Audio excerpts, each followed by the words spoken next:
Okay, so nandito tayo ngayon sa Rusi. Grabe, ang gaganda ng motor dito. Classic. Ang dami nilang stock na motor. Ayun o, may Sigma doon, ang sama ng tingin. Grabe. Kunin ko na kaya to Sigma na to. Hindi ko nga alam eh, kunin ko na kaya to. Ang ganda eh, bago. Bago yan sir, kuya. Akin na lang to, kunin ko na. Yan si Sir Frank, shoutout din kay Sir Mac Clifford, mga loading mechanic ng Rusi Wawa. Saan ba yung ano na to? Ito. Diyan na, hindi marunong magmotor eh. Diyan. Tapos Puti mo. ayun. Siyempre tanggalan natin plastic. Bakit may plastic eh? Unboxing kasi. Oo. Yan. Yan o, kasyang-kasya yung tsinelas natin dito. Ah, nandito pala yung CDI nya. Yan, napakalupit ng compartment nito. So yan, tayo magtatanggal syempre ng ano nito, unang plastic.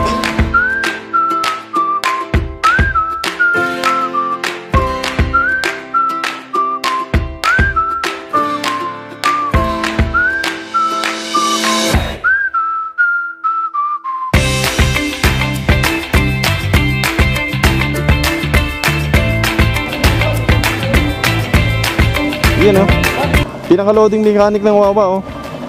Parang kakargahan mo na to boss ah. Hanggang gasolina. Gasolina lang. Try na natin to. Let's try our new bike. Ah, laki. Ket. Yan o.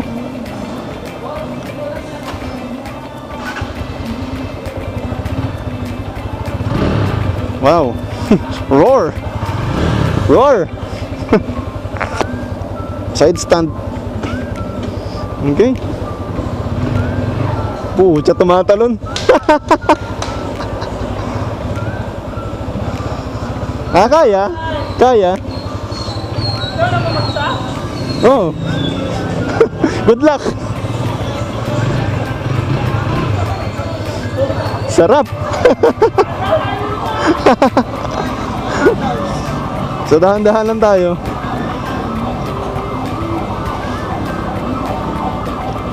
Oh, neutral. Dahan-dahan lang, baka dumiretso eh. Dito. Sir, thank you, doon na ako.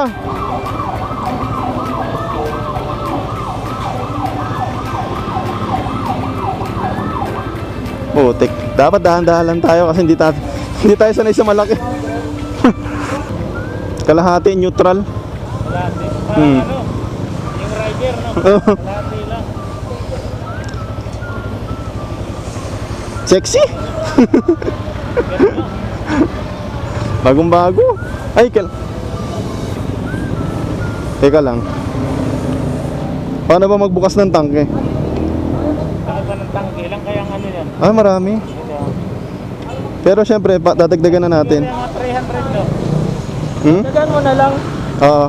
Madali lang pala buksan eh. Oo. Ang full tank niyan 13 liters. 13 liters. Malayo lang yung mararating nun ah. Siguro yung gulong lang muna yung papalitan natin dito una. Oo. Panglikod lang. Okay naman ang harap. Ah, okay naman. Parang madulas talaga. Kasi yung harap nun, okay naman sa ngayon. Medyo alanganin na doon. Ilang taon na rin kasi ang motor na yan. Pero yung panglikod niya talaga pinalitan niya. Pinalitan na kagad no. Kasi For safety. sa likod talaga yung gewang. Thank you ah. Dito na ako. Right side pa. Oo. 1.5 up. 1.5 up na. Nalilito nga ako eh. Tatalon na to.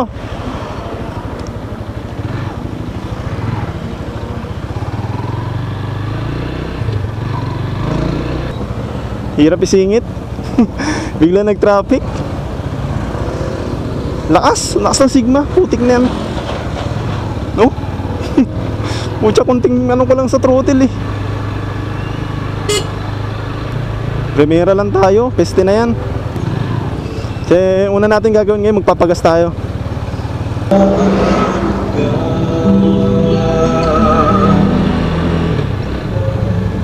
Pucha, lakas shit.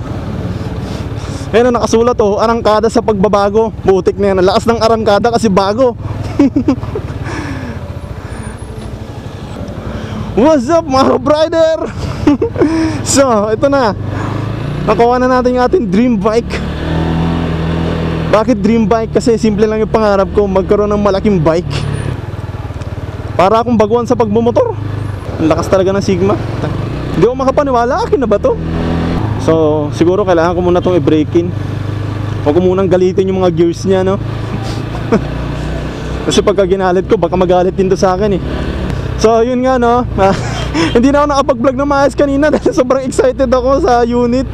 So, galing tayo dun sa, Rusi Wawa, no, na nag-set up ng motor na to.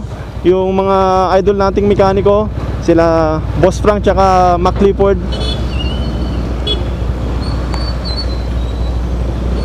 So magpapagas muna tayo. Ano sir? 200. Unleaded lang po.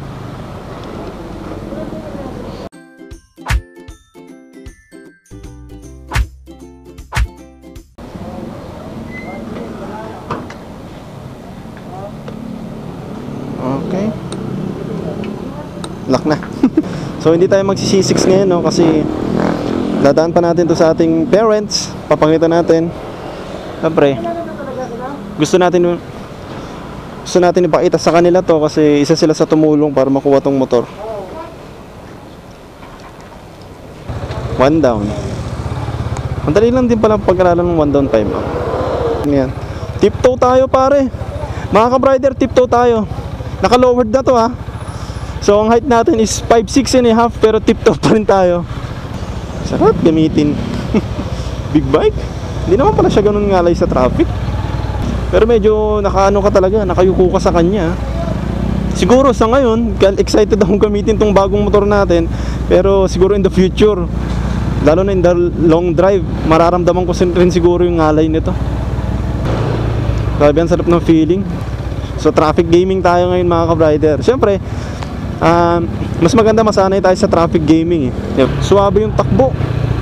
Siyempre, sa ngayon, bagong kuha natin, medyo pag-aaralan pa natin siya, tapos re-reviewin natin siya. Ang sarap gamitin. Pakiramdam ko, napakalaki ko. Sarap! Big bike! Ang yabang!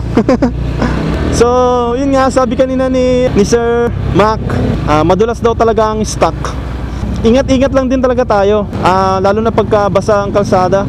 Kasi lalo na ako, butik na yan. Medyo kamote rin tayo eh. So gagawa natin ito ng review sa mga susunod na vlog. So in-advise nila ako na pagdating ko na ng 1,500 kilometers, re-refresh nila tong motor. Tapos palitan ko daw ng 14 yung sprocket ko sa harap. Siguro para mas suwabe yung takbo niya. Kasi itong combination na to is more on torque. 30-42 ang stock combination niya ng sprocket.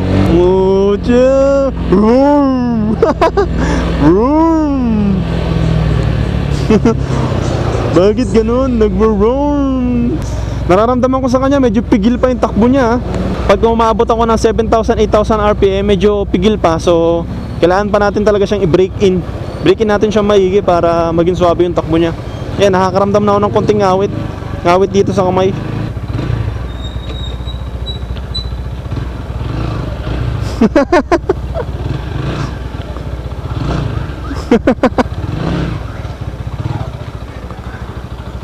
Dito lang. Wag dyan, mamaya mahagip eh.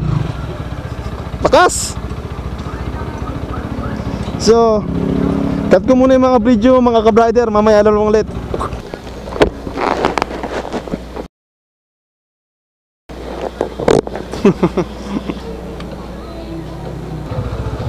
Bye-bye!